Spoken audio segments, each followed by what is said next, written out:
আমার বাবা মাকে রেখে প্রতি রাতে বাহিরে যেত, কিন্তু কেন যেত তা মাকে বলতো না। এই জন্য মাকে বাবা সন্দেহ করত। অনেক সময় মাকে ঘুমে রেখে বিছানা থেকে উঠে চলে যেত। যখন মা বাবাকে প্রশ্ন করত তুমি কোথায় যেতে, এই প্রশ্ন করলেই বাবা মার মধ্যে ঝগড়া শুরু হয়ে যেত। একদিন বাবা কিসের জন্য বাহিরে যায় এটা জানার জন্য মা অস্থির হয়ে পড়ে। কিন্তু একদিন বাবার বন্ধু মায়ের কাছে সব বলে দেয়, যেটা শুনলে আপনারা দিশেহারা হয়ে যাবেন। তাহলে মূল বিষয়টা বলি। মা যখন বাবাকে ছেড়ে আলাদা হয়ে গেল, আমার বয়স তখন 4.5 বছর। মা কয়েকদিন খুব বিমর্ষ ছিল। অবশ্য ওই বয়সে বিমর্ষতা কি জিনিস আমি জানতাম না। কার্টুন, হইচই আর রাতে বাবার গলা জড়িয়ে ধরে গল্প শোনাই ছিল আমার জীবন। দৈনন্দিন জীবন একটু আলাদা হয়েছিল, কারণ কয়েকদিন যাবৎ মা আমাকে 3 বেলা খাবার খাওয়ার জন্য জোর করছিল না। রাতে ভাতও না খেলেও বকা দিচ্ছিল না। আমার এতে সুবিধাই হচ্ছিল। কিন্তু বাবা রাতে গল্প বলছিল না, এসেই শুয়ে পড়তো, এইটাই আমাকে একটু কষ্ট দিত। এক সন্ধ্যায় মা আমাকে জিজ্ঞেস করল, তুই কাকে বেশি ভালোবাসিস, আমাকে না তোর বাবাকে? শিশু বয়সে এই অদ্ভুত প্রশ্নের উত্তর আমার জানা ছিল না, কারণ ভালোবাসা বোঝার মতো বয়স আমার হয়নি। কিন্তু মা না খাওয়াই দিলে আমি খাই না, রাতে বাবাকে না দেখলে আমার ঘুম হয় না, এইসব ব্যাপার আমি বুঝি। সেই রাতে মা বাবাকে বলল, তোমার সাথে আমাদের আর থাকা সম্ভব না। কাল সকাল হলে আমি আমার ছেলেকে নিয়ে এই বাড়ি ছেড়ে চলে যাব। বাবা অবাক হয়ে জিজ্ঞেস করলেন, কই যাবে তুমি? জায়গা আছে তোমার যাবার কোথাও? আর নিজে যাবে? ইমরান কি নিয়ে যাবে? মা ম্লান হেসে বলল, মিজান, তুমি বোধহয় ভুলে গেছো আমার নিজের একটা অনার্স ডিগ্রি আছে। আর এই শহরে আমি বড় হয়েছি, আমার জায়গা নিয়ে তোমাকে ভাবতে হবে না। দেখো আনোয়ারা, তুমি কি বেশি বাড়াবাড়ি করছো না? মানুষের জীবনে সমস্যা হয়, সমাধানও হয়। তাই বলে এতদিনের সংসার এভাবে ছাড়া যায় না। তুমি যদি এতদিনের সংসারে এমন কিছু করতে পারো, তবে আমিও পারবো। যাই হোক, কথা বাড়িও না, আমি ঘুমাতে যাচ্ছি। টেবিলে খাবার গরম করা আছে, খেয়ে নিও। সেই রাতে আমি শুয়ে শুয়ে বাবা মায়ের মাঝে কি হচ্ছে কিছুই বুঝিনি, শুধু মা যে ফুপিয়ে ফুপিয়ে কাঁদছে এটা শুনেছি। শিশুরা নাকি অনেক জটিল জিনিস মাঝে মাঝে বুঝে ফেলে, সেই রাতে 4.5 বছরের আমিও কিভাবে জানি বুঝে ফেললাম। আমাদের তিনজনের ছোট্ট এই ঘরটা আর আগের মতো নেই, কোথাও গোলমাল, বড়সড় একটা গোলমাল হয়েছে। পরদিন সকালে মা আমাকে নিয়ে বের হয়ে এলো বাসা থেকে। একদিন এই বাসায় মা এসেছিল বউ হয়ে, একটা মাত্র শাড়ি পরে। আজ এ বাসা থেকে মা বের হয়ে গেল গায়ের একমাত্র শাড়িটা জড়িয়েই। আসার সময় আমি বাবার কাছে গেলাম, বাবা বারান্দায় বসেছিল। চোখ লাল, গালে খোঁচা খোঁচা দাড়ি, চেহারায় কেমন দিশেহারা ভাব। আমার কান্না পেল, ভয়ানক কান্না। বাবা আমাকে জড়িয়ে ধরে বলল, ভালো থাকিস রে বাবা, মাকে দেখে রাখিস। বাবা ছিল মফস্বলের ছেলে, কলেজ শেষ করে ঢাকায় এসে ঢাকা বিশ্ববিদ্যালয়ে ইকোনমিক্স এ ভর্তি হয়। মা ও ঢাকা ভার্সিটিতেই পড়ত। মায়ের মুখে শুনেছি মা ছিল বড়লোক ঘরের মেয়ে। আমার নানা ভাই ছিলেন ব্যবসায়ী মানুষ। 2 ভাই বোনের মধ্যে মা ছিলেন ছোট। সেই তিনি হঠাৎ দেখায় নিজ ভার্সিটির 1 বছরের সিনিয়রের প্রেমে পড়লেন, এবং হুড়মুড় করেই পড়লেন, এটা নিজেও বিশ্বাস করতে পারছিলেন না। কিন্তু সব দ্বিধা চলে গেল যখন প্রথা ভেঙে মেয়ে হয়ে মাকে দেখা যেতে লাগলো ইকোনমিক্স বিল্ডিং এর সামনে। একদিন ভয়ে ভয়ে মা একটা চিঠি লিখল, এরপর বাবাকে সামনে পেয়ে ডাক দিল, ভাইয়া শুনুন, বলে চিঠি হাতে দিয়ে রিকশায় উঠে চলে এলো। এরপর 2 দিন মা ভার্সিটিতে যায়নি। তৃতীয় দিন যখন ক্লাসে ঢুকতে যাবে, দেখে বাবা তার ডিপার্টমেন্টের সামনে দাঁড়ায় আছে। বাবা ডাক দিল, এই মেয়ে, কি যেন নাম, আনোয়ারা, এদিকে আসো। মা বলল, আমার ক্লাস আছে। বাবা ধমক দিল, এদিকে ডাকছি না। মা এলে বাবা বলল, রিকশায় ওঠো। কেন? এত প্রশ্ন কিসের? উঠতে বলেছি, ওঠো। রিকশা নিয়ে তারা উত্তরা মরে গেল। বাবা জিজ্ঞেস করল, কি খাবা? কাচ্চি না তেহারি? মা বলল, আমি বাইরের খাবার এত খাই না। বাবা বলল, আজব যন্ত্রণা হলো, এখন থেকে অভ্যেস করো। আমি বাইরের খাবারই খেয়ে বেড়াই। আর পড়ালেখা করো না নাকি?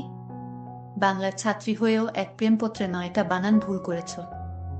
এর পরের সময়গুলো তাদের খুব অসাধারণ ছিল।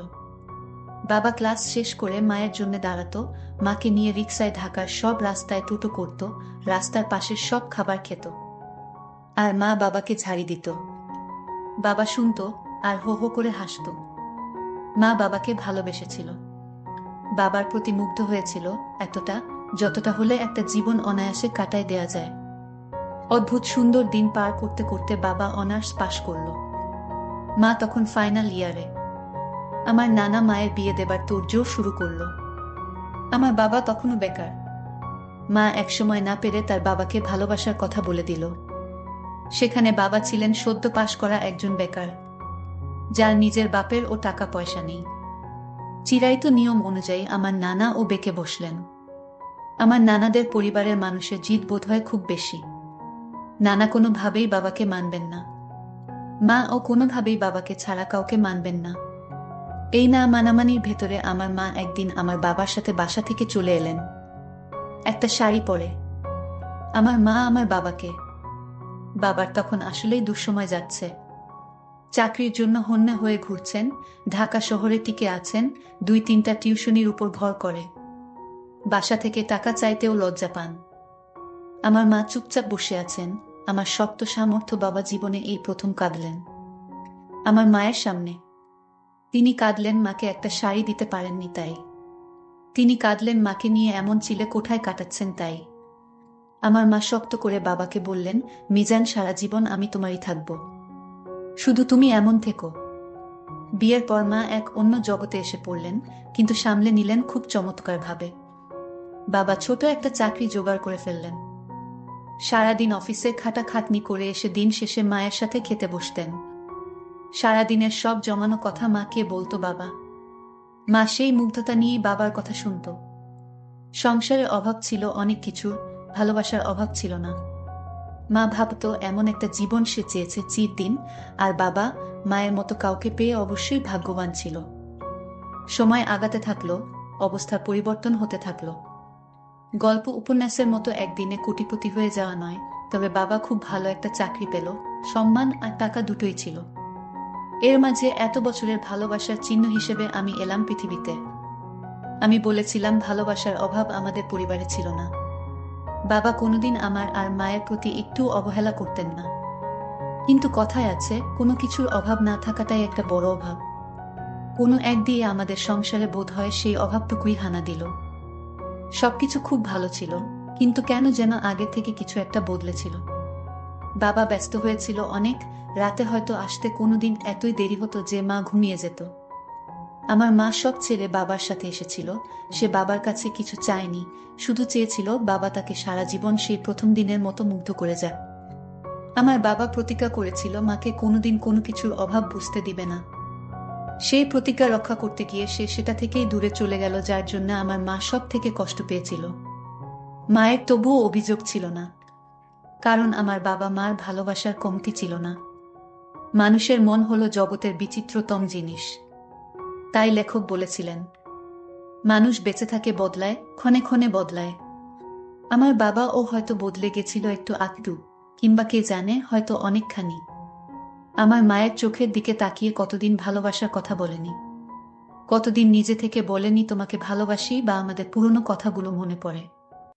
আমাদের প্রতি, মায়ের প্রতি তার দায়িত্ব অবহেলা ছিল না। কিন্তু সেইখানে কেমন একটা অবহেলা আসতে লাগলো, যেখানটায় সব থেকে বেশি যত্ন নেওয়া দরকার। বাবাকে নিয়ে কিছু উড়ো কথা মা শুনতে পেল। মা বিশ্বাস করতে পারত না। এক দুপুর বেলা মা নিশ্চিত হলো, তার ভালোবাসার মানুষটার কাছে সে পুরনো হয়ে গেছে। তাই এত বছর পরে সেই মানুষটা আজ এমনভাবে পাল্টে যেতে লাগলো। মা বাবাকে এরকম সন্দেহ করতে, কিন্তু সত্যি কি তাই? আয়নার সামনে বসে সারা দুপুর আমার মা কেঁদেছিল। আমি কিছু বুঝতাম না।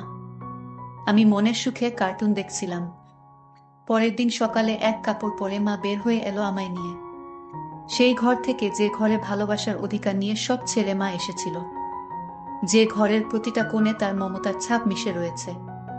চিরকাল ভয়ানক জেদি মা আমার নানার বাসা থেকে বের হয়ে এসেছিল একদিন, আর ফেরেনি।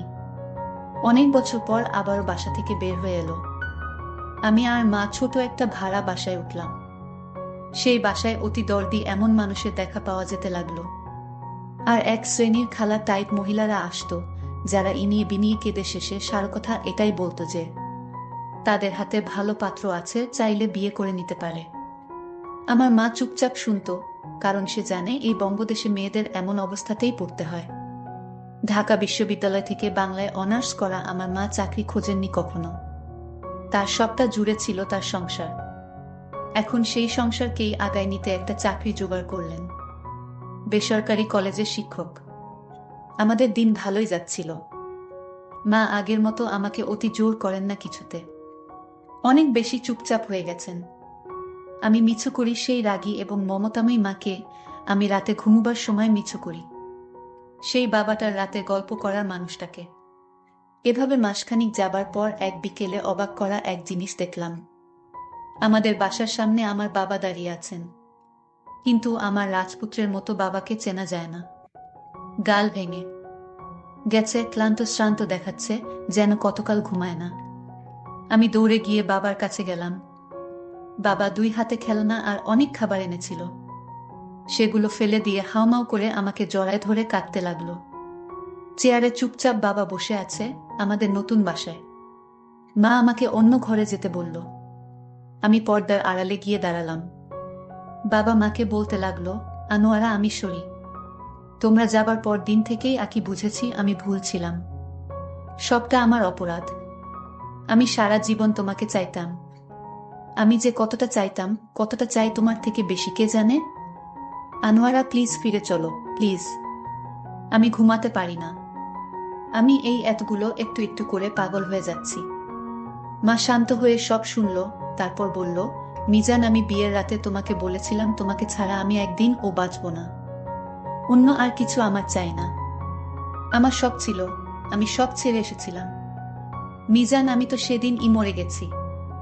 যেদিন তুমি আমাকে ঘরে রেখে প্রতি রাতে কোথায় যেতে, আমি তোমায় বারণ করলেও তুমি আমায় একা ঘরে রেখে রাতে কোথায় যেতে। আমি তোমাকে জিজ্ঞেস করেছিলাম, এত রাতে কোথায় যাও তুমি? আমাকে তার কোনো উত্তর তুমি দিতে না। মিজান, আমি যাব না। আমি কখনোই যাব না। এবং আমি চাই তুমি ভালো থাকো, কিন্তু আমাকে জড়িও না। বাবা আস্তে আস্তে বের হয়ে গেল। যাবার আগে বলল, আনোয়ারা, আমি অপেক্ষায় থাকব। আর যদি তুমি ডিভোর্স চাও, কাগজ পাঠিও, আমি মুক্ত করে দেব।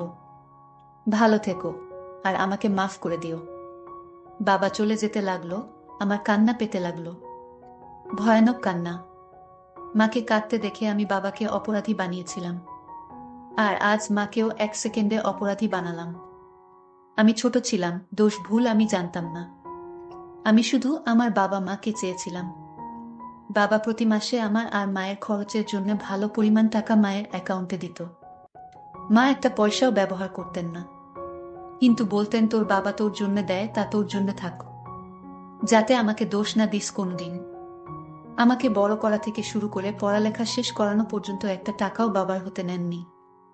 আর আমার বাবা ওদিকে টাকা পয়সা সব স্ত্রী পুত্রের নামে দিয়ে অপেক্ষায় আছেন, অসীম অপেক্ষা। আজ কতগুলো বছর, আজ প্রায় 20 বছর হয়ে গেল। মা বাবা আলাদা থাকেন। বাবা মা চলে আসার পরেই বুঝতে পারেন তার ভুল। সেই থেকে তিনি আজও অপেক্ষায় আছেন, কোনো একদিন মা হুট করে চলে আসবে। আজ 20 বছর হয়ে গেল বাবা মা আলাদা। আমার বয়স এখন 25। আমার মাকে আমি জিজ্ঞেস করলাম, মা, তুমি বাবাকে এভাবে কষ্ট দিচ্ছ কেন? আমায় তাছাড়া তোমরা আলাদা হলে কেন? ছেলের কথার উত্তরে বললাম, দেখ বাবা, তোমার বাবা প্রথম দিকে আমার সাথে ভালোই ছিল, কিন্তু প্রতি রাতে আমায় রেখে কোথায় জানি যেত। আমি জিজ্ঞেস করলে সে উত্তর দিত না। আমার সাথে ঝগড়া করত। আমি এই প্রশ্ন করলেই ঝগড়া করত আমার সাথে। কিন্তু এই রসহ্য আমায় জানাতে দিত না, আর তাই তোমার বাবাকে আমি সন্দেহ করতাম। আমি বললাম, মা, তুমি আবার বাবার বাসায় চলো। বাবা তো আমার রোজ খবর সব রাখে, টাকা পয়সা দিয়ে হেল্প করে। বাবা আজ আমায় এবং তোমায় ভালোবাসে মা। আমার বলল, কোনোদিন সম্ভব না। আমি যতদিন পর্যন্ত না জানতে পারবো এই রহস্য, ততদিন পর্যন্ত আমি তোমার বাবার কাছে আমি যেতে পারবো না। হঠাৎ করে আমার মোবাইলে একটা কল আসে। একজন বলতে লাগলো, তোমার বাবা হাসপাতালে আছে। তোমরা তোমার বাবাকে বাঁচাতে চাইলে হাসপাতালে চলে এসো। আমি বললাম, মা, বাবার কি হয়েছে, চলো হাসপাতালে যাই। মা তখন আমায় নিয়ে হাসপাতালে রওনা দিল। রাস্তায় বাবার এক বন্ধুর সাথে মায়ের দেখা হয়। উনি মাকে জিজ্ঞেস করলেন, আপনি আমার বন্ধুকে এত বড় কষ্ট কেন দিলেন? আমার বন্ধু তোমার কাছে কি দোষ করেছিল? আমি তো সবই জানি। আপনি আমার বন্ধুকে সন্দেহ করতেন। আপনি ভাবছেন আমার বন্ধু রাতে কোথায় যেত। আমার কাছ থেকে আজ সব শুনে নিন। আমি বিদেশে ছিলাম, তাই আপনাদের মধ্যে এত কিছু হয়ে গেছে জানতাম না। আপনার স্বামী যে অফিসে চাকরি করত সেই চাকরি থেকে বহিষ্কার করে দিয়েছিল, কারণ আপনার স্বামীর বিরুদ্ধে একটা মেয়ে মিথ্যা অভিযোগ দিয়েছিল। আপনার স্বামীর বিরুদ্ধে একজন মিথ্যা অভিযোগ করেছিল। আপনার স্বামী নাকি যারা চাকরি নিতে চায় তাদের কাছ থেকে নাকি ঘুষ নিত। এটা করেছিল অন্য একজন, কিন্তু দোষটা আপনার স্বামীর উপর চালিয়ে দিয়ে সে বেঁচে গেল। চাকরি চলে গেল আপনার স্বামীর। এই জন্য তার চাকরি চলে গিয়েছিল। আপনার স্বামী চাকরিহারা হয়ে পাগলের মতো হয়ে গিয়েছিল। আর এটা আপনাকে জানায়নি, কারণ আপনি অনেক কষ্ট পাবেন তাই। আপনার কাছে সে ছোট হতে চায়নি। কিন্তু সংসার চালাতে হলে তো আপনার স্বামীর কিছু একটা করতে হবে। সে যেহেতু কলেজের শিক্ষক, তাই দিনে সে কোনো রাস্তার কাজ করাতে তার লজ্জা লাগত। আর তাই প্রতি রাতে আপনার স্বামী রাতে কুলিগিরি করে রাতে 1000 টাকা ইনকাম করত। আর সেই ইনকাম দিয়ে আপনার সংসার চালাতো। এটা কি আপনার স্বামী অপরাধ করেছে? যদি সেটা অপরাধ হয় তাহলে আপনার স্বামীর কাছে যাওয়ার দরকার নেই। এই কথা শোনার পর হাউমাউ করে কেঁদে দিল আমার মা। আমিও নিজেকে ঠিক রাখতে পারিনি। আমি তাড়াতাড়ি বাবার কাছে গেলাম আমার মাকে নিয়ে হাসপাতালে। গিয়ে দেখি আমার বাবা অসহায়ের মতো শুয়ে আছে হাসপাতালের বেডে। আমি বাবাকে জড়িয়ে ধরে কান্না করছিলাম আর বলছিলাম, বাবা তোমার কি হয়েছে? আমাদের জন্য তুমি এত পরিশ্রম করেছো। আমার মা তোমায় ভুল বুঝেছিল। আমার মা তখন বাবার পায়ে ধরে কান্না করতে লাগলো আর বলতে লাগলো, তুমি আমায় ক্ষমা করে দাও। তারপর মাকে বাবা ক্ষমা করে দিয়েছিল। বন্ধুরা, আজকের গল্পটি কেমন লাগলো তা কমেন্ট করে জানাতে ভুলবেন না। আর এরকম নতুন নতুন গল্প পেতে আমাদের চ্যানেলটিকে সাবস্ক্রাইব করে পাশে থাকবেন। ধন্যবাদ।